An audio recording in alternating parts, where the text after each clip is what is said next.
Hello once again, everyone, and welcome to Kruznik's Sanctuary. I'm your host, Kruznik X. Alongside me, Arya Storm Martin.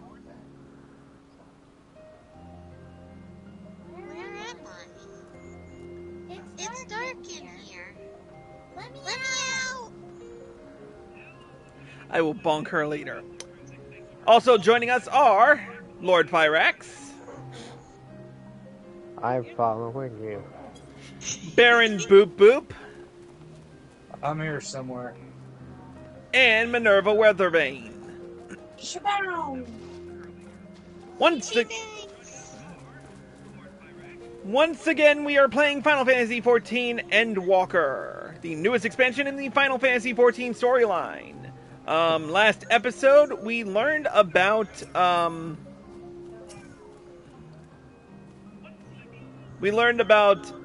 Dynamis and Entelekes. Dynamis is basically the same as, Akasha that the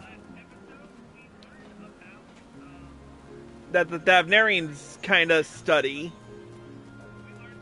But this is supposed to be we're supposed to be hanging out back in time, so as it is, I believe Meteon is the first ever recorded case of the Echo by Ascians, so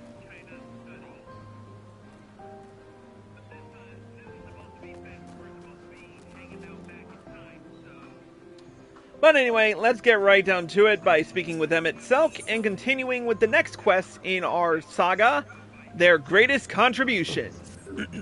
420 in your face, let's go. Not that I or anyone else would be able to make use of it, even if we knew. But it irks me to discover that there is an entirely different form of energy, and no one told me! That personal annoyance aside, Hermes' knowledge is undeniably impressive. Given that there are none among the 14 who specialize in the Celestial, he would be a welcome addition. Assuming he can be persuaded to join, that is. I still can't understand his hesitation. Why did you join the... Actually, no. What do you specialize in? Oh, you wish to know why Emet-Selch was chosen for the convocation? I should be glad to tell the tale. It began when... Not another word. Lest you've forgotten, we're to learn about Hermes, not me. My misspent youth is not your concern. Well, that's kind of lame. Anyway. My apologies for the wait. I have inspected the Ampelos to my satisfaction. All is well with the creature, and I dare say it won't be long ere it is released unto the world. Another creation, however, reportedly isn't faring so well. The Charybdis. The Charybdis. That is what we shall tend to next. If you would follow me, my friends, we shall return to the main isle and head north.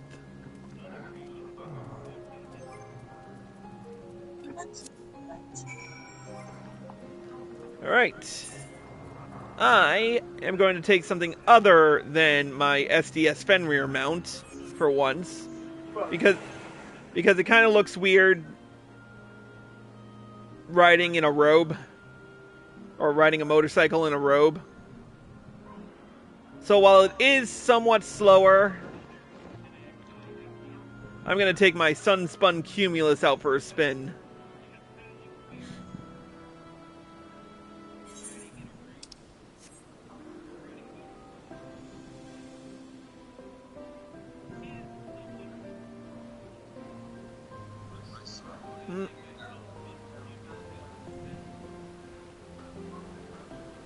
Alright.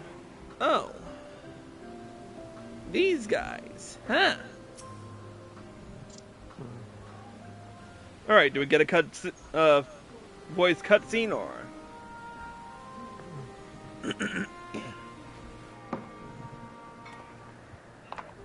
I understand there is a problem with one of the with one of the Charybdis. Yes, that's right. As you know, the Charybdis is based on a sea creature. Owing to adjustments to enhance its affinity to wind, it is capable of flight. The specimens created from the concept could all fly without issue, but a problem arose in subsequent generations. This third generation creature was born with an etheric balance leaning strongly towards water. Its aquatic origin reasserting itself, it would seem. The result being its affinity to wind is diminished, and it cannot fly. No matter what we try, we can't get it to rise even the slightest bit. For such change to manifest in so few generations, I fear they are too unstable. Flawed.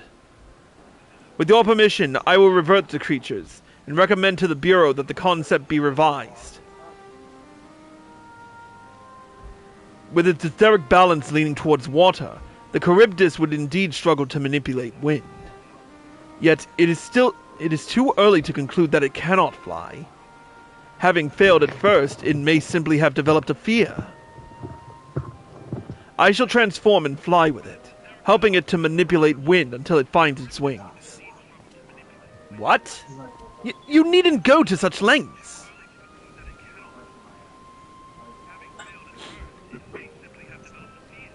You don't know. But of course not. Transformation is an art in which one manipulates a vast quantity of ether to construct another body around oneself. In practice, this allows one to assume any conceivable form, and thereby transcend the limits of one's flesh. Yet convenient though it may be, transforming in the presence of others is considered vainglorious in the extreme. As uncouth and unseemly as running about robeless. Shameful. Am I to understand you make a habit of this? Nothing of the sort! It's just that, when transformed, I can wield the wind and fly. It may seem excessive, but what is our shame next to the lives of these creatures? They deserve a chance, and we owe it to them to do all in our power. Be that as it may.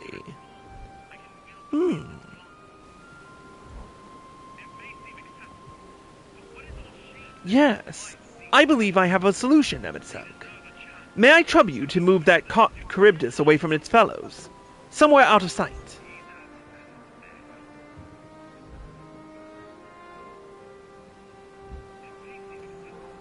Meanwhile, I'd like the rest of you to help me prepare here. What mischief are you scheming now?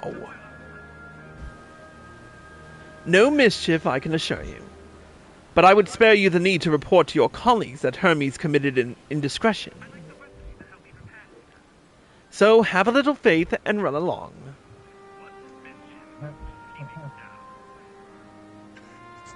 They gave me... I was able to name my retainer Snuggle Struggle. Cute. Yeah. I trust you don't mind.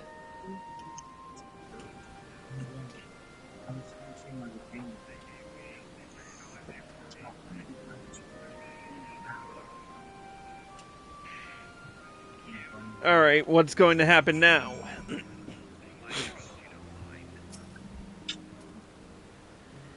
Emet-Selch is out of sight? Good. Let's speak of the plan. It's a stroke of genius, really. We have Emet-Selch train the Charybdis. Wait, what? Aside from being able to fly untransformed, he can readily see ether currents. And with his adept spellcraft, he can also employ suitable wind magics to guide the creature along. While he is indeed capable of all you described, it is not his duty. I am loath to trouble him with it. Don't be. As I mentioned, it would also be for his own sake. With that settled, let's begin at once. Chris, I want you to go to Emet-Selch. Tell him that you have a favor to ask. He will be disinclined to cooperate at first, but you mustn't be discouraged. With our friend, the trick is to be unflaggingly persistent. Off you go now, and good luck. With the chat mode in Say, use your keyboard or the software keyboard to enter any phrase containing the words, "I have a favor to ask," to indicate Emet-Selch that you have a request. So you have to be a giant pest. I got it. Works for me.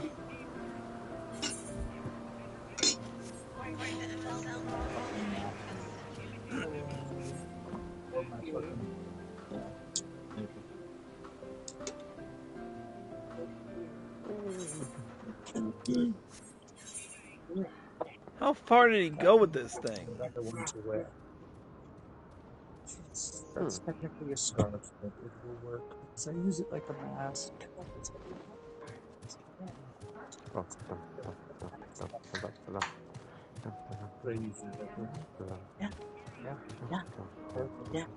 While Lord Firex follows behind me. I told you, I'm following you. Uh-huh. Well, are your preparations for the scheme that is clearly not a scheme complete? Oh god, here we go.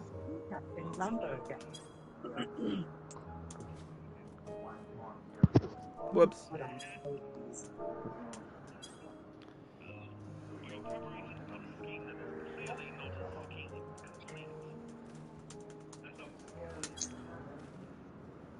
Oh no you don't. I'm not lifting a finger. Ugh. I don't know what Hyttal Days is up to, and I will not be made to know. I refuse. If Hyttal Days is to be believed, relentless insistence may serve to wear down the ever-weary Emet-Selch. With the chat mode in Say, use your keyboard or the software keyboard to enter any phrase containing the words, "Please, Emet-Selch," to plead with it. Oh my god.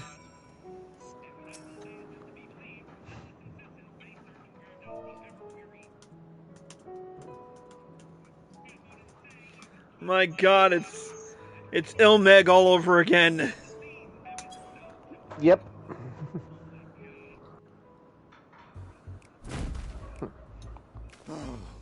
No, no, no. You are not foisting this nonsense on me.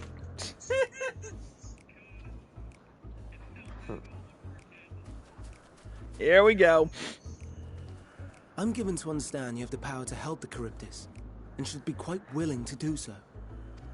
Mm-hmm. And so I appeal to your better nature, most benevolent Emet-Selch. Please teach her to fly. Or else Hermes will transform. Right now.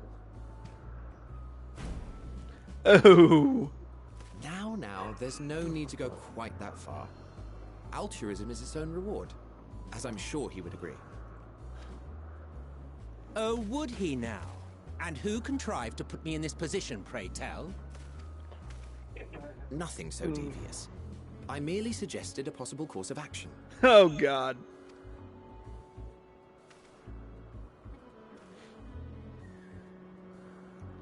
Hey, I fucked you up once in... Please, Emet-Selch. Please.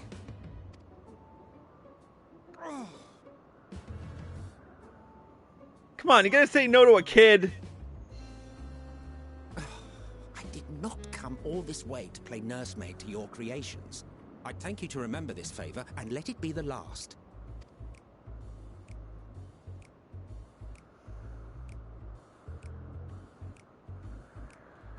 Well, it worked.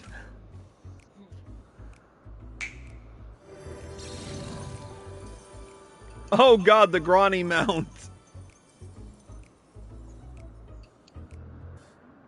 I will aid it once it has taken to the air. It falls to you to shepherd it skyward.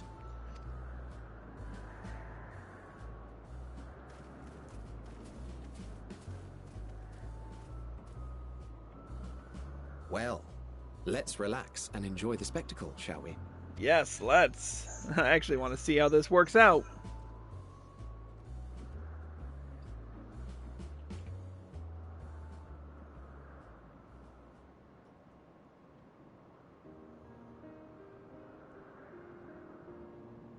You were wondering why Emet-Selch joined the convocation. Truth be told, he wasn't the first choice for the office. I was. On the strength of my ability to see ether. Wait, what? But I declined the offer. For though my vision is exceptional, I am pedestrian in all other aspects. Worse even. Quite abysmal when it comes to manipulating ether, for example. Couldn't transform even if I had a mind to do so. Okay. What good is the ability to perceive a problem if one cannot act to address it? Emet-Selch has no such shortcomings. He excels in vision and manipulation both, the latter to an extraordinary degree. If there is a mage more powerful, I do not know of them.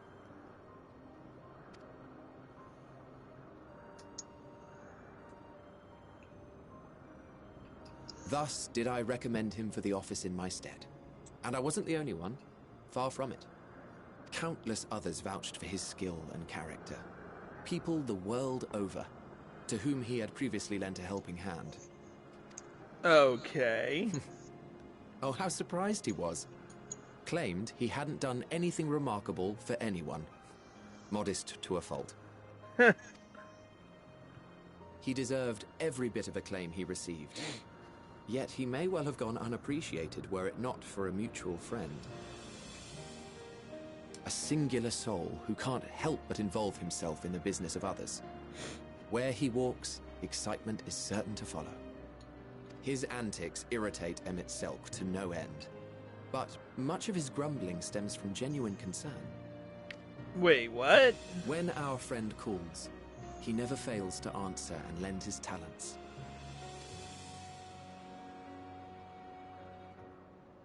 And in the course of doing so, he himself came to be recognized and respected by those around him. They are truly remarkable individuals, and I'm proud to call them friends. To help them realize their dreams. This will be my greatest contribution to our world. And when they have fulfilled their respective purposes, so too shall I have fulfilled mine, and together we may return to the star. Look at me, spilling my innermost secrets. I can't seem to help it with you. I can only assume it is due to the color of your soul. I just don't understand how you can be so alike and yet so different. Well done, my pet. Well done!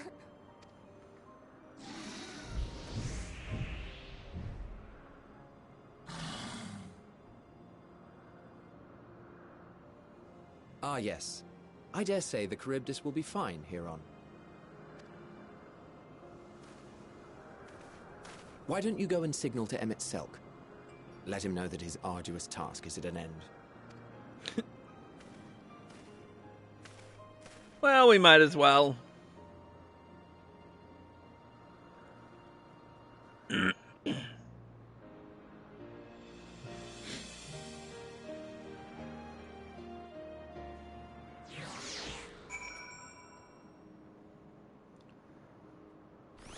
Oh, looks like a couple other peeps are doing the same thing.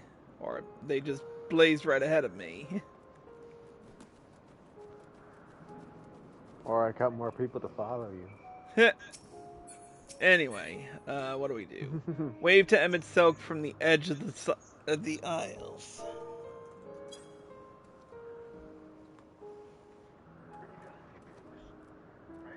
Emerging from his reverie, Emet-Selch notices you and begins to descend with the Charybdis.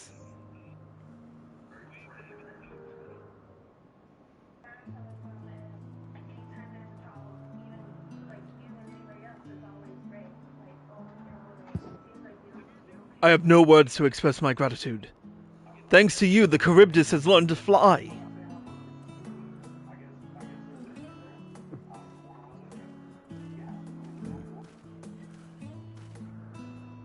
And Chris and I could relax and have a pleasant chat. I'm sure you did. The creature needed some small assistance at first, but soon it was flying more or less on its own. I doubt you will need to repeat the lesson. That was truly impressive. I witnessed it all from afar. The Charybdis flies! Indeed. With this, we've proven that even a creature with skewed etheric balance is capable of flight. Though we helped it to achieve this, the Charybdis is a herd animal. They may well aid their struggling kin in like fashion if and when the need arises. Keeping this in mind, I bid you continue observing them. If that is what you want. But if I may say so, rather than hoping an idealistic possibility comes to pass, would it not be simpler to have the concept adjusted? That way we could guarantee that anomalies such as this specimen were never born in the first place. These creatures are already here. We will spare no effort in giving them a chance to survive. As you wish, Chief. As you wish.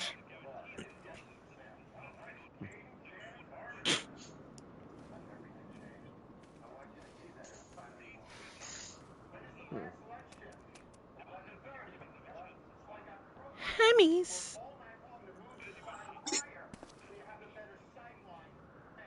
I'm fine.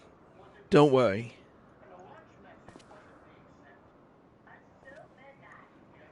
Well, that concludes all my present tasks. Let's return to Anagnosis for now. Works for me.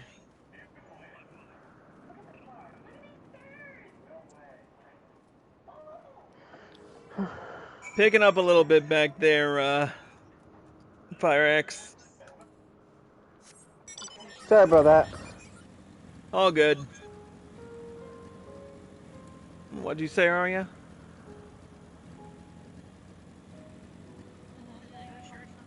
Oh, I'm sure it's not you. You're not watching any shows.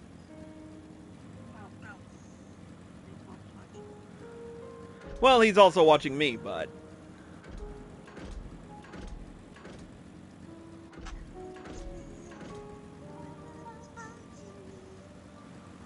I'm watching you. My brother. Oh, hey, watching the Tenma's show, here. So I'm trying to get volume down to it, so it Mr. both Tenma. works out.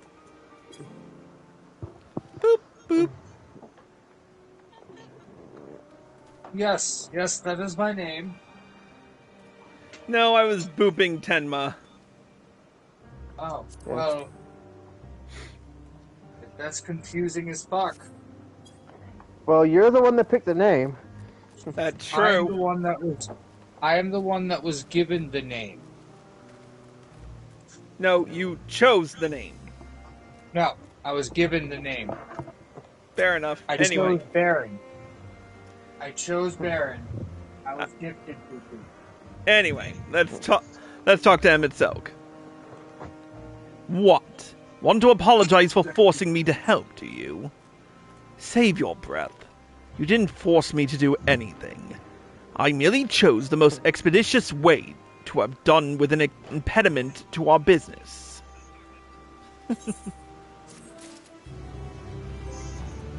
Yeah, sure you did. Well, just keep telling yourself that. Yep. Yeah. What helps me sleep at night is more gear. Yay! The Kumbira skin cuisses of the Behemoth King. Is the volume good, or can you hear Oh, it's anything? perfect. Okay. I turn it down a little bit. I figured you'd only go like 1 or 2 notches. I wasn't It's all expecting good. you to go overboard. Anyway, we might as well continue, considering the episode was kind of short.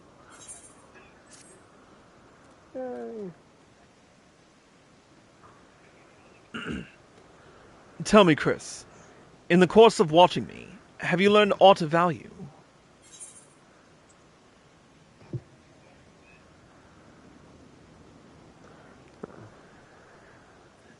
Dynamis seemed promising.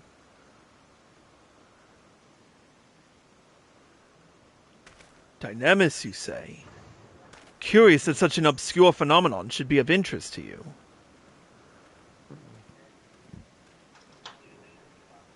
Chief Hermes, what good fortune to find you here.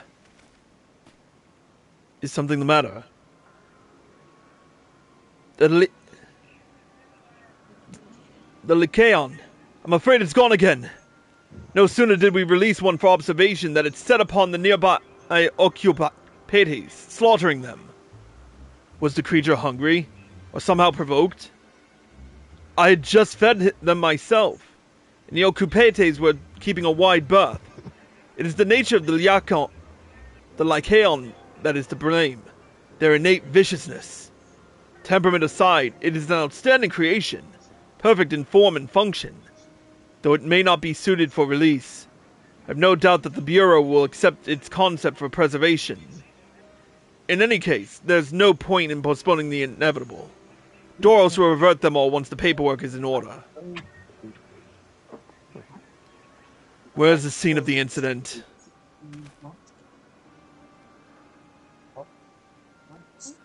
Just off the path to the 12 Wonders. As you make your way, you should see it on the left. I don't know if Doros is still there, however. Hermes, wait!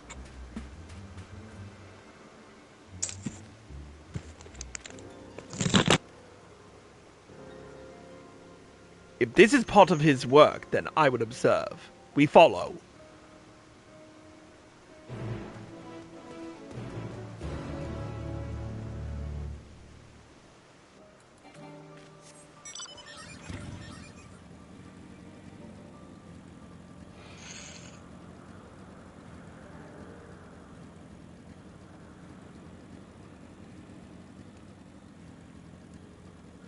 You know, in all fairness, the SDS Fenrir mount should be a two-seater.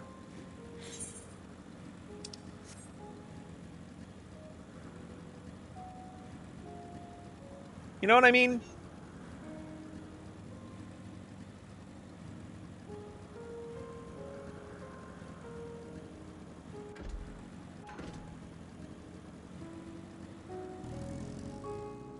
Well...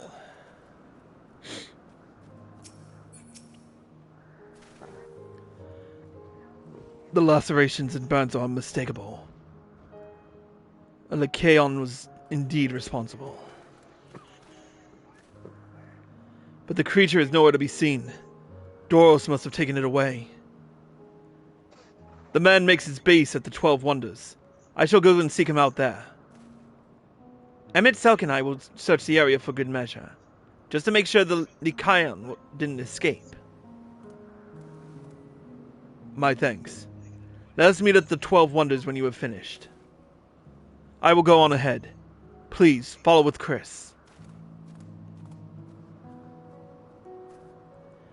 Come! It's down this path and over the bridge.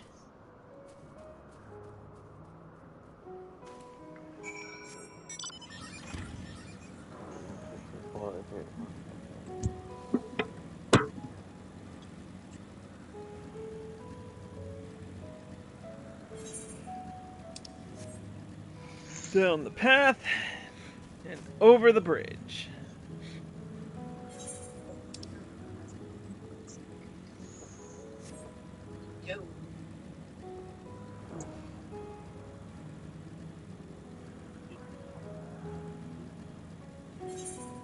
There's the food. Oh, here we go.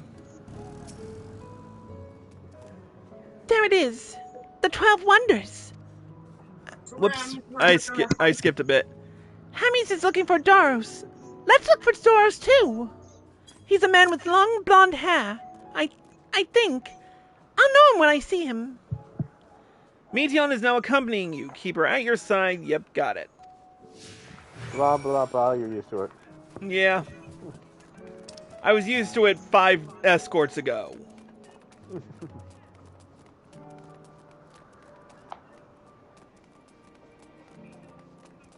Alright, the first thing I'm doing is attuning the... I guess not.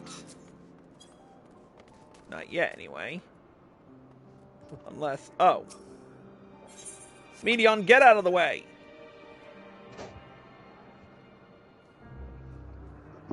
That's mean.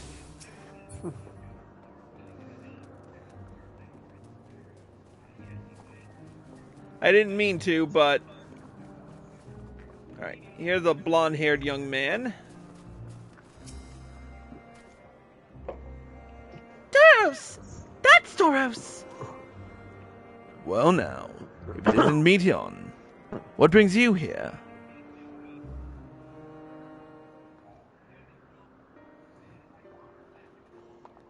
Ah, I thought I heard familiar voices. I didn't realize you two had decided to help me search for Doros. Thank you. You're in charge of the Lycaons, I believe. Where are they now? Out in the fields in restraints. Frenzied as they were, I couldn't well return them to keep Catesis. Once I've submitted my report, I'll see them reverted without delay. It's as he says. The beasts are indeed quite ferocious. You're one of the 14. What brings you here? Nothing you need concern yourself with. As you were. We've heard the news. The Lycaon slaughtered Okupites. As the observer in charge, you are of the opinion that they are not fit to be released. I am. Their abnormal aggression and exceptional strength makes for a highly problematic combination. It matters not where they are released. Lycaons would threaten other species and upset the natural order. Could it be that the specimens observed are an outlier? Highly unlikely. We've created a good many of them. All exhibited the same tendencies. Even when we used Kairos to begin with a fresh slate, their behavior was unchanged. Kairos? A memory reconfiguration system. The Chief himself created it. It allows us to erase or alter memories, that we may observe creations in different environmental conditions without needing to remake them from scratch. Quite impressive. And potentially dangerous. Depending on the intensity of the etheric emissions, Pashtaro may wish to have words with you. Rest assured, I've kept all values within prescribed limits. And to prevent misuse, its applications are limited to those authorized by the Chief Overseer. Do not misunderstand. To manipulate a subject's memories is an intrusive act I deeply abhor. But it is still preferable to execution. Come now, Chief. Let's not be so melodramatic. What was born of ether is simply being reduced to its original state. I know the distinctions concern you, but we mustn't lose sight of the bigger picture. Making rational choices for the sake of a more prosperous star. I need You'll water. get eventually. If a creation cannot be properly studied even with the aid of Kairos, we remake it. If creation is deemed a detrimental existence, we unmake it. 'Tis all for the greater good, and none question the necessity of such a routine processes. I understand these things, I do. I would never think to unleash a clear and undeniable threat to the world. Yet insignificant though their individual lives may be next to all creation, it is all the Lycaons have. Before we seal their fates, we owe it to these beings to exhaust all options, to ensure that nothing has been overlooked. If you insist, let me provide you with a full report, and we may take it from there.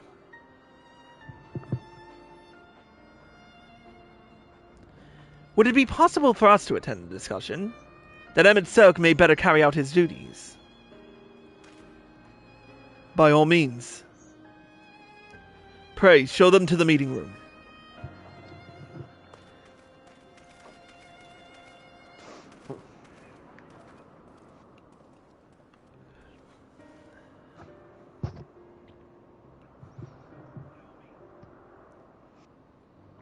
Oh, Hermes knows.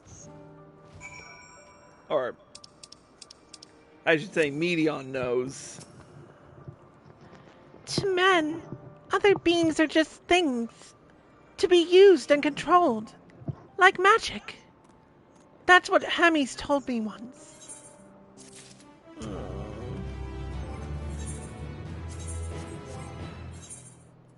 Poor Meteon.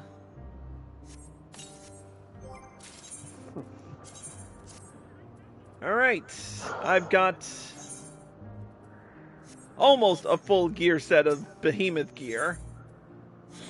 Alright, we're going to take a quick break and we will return with more. If you're watching on Twitch or live from PlayStation, stay tuned. If you're watching on YouTube, here are all the links provided to do whatever it is you want to do. We'll see you next time.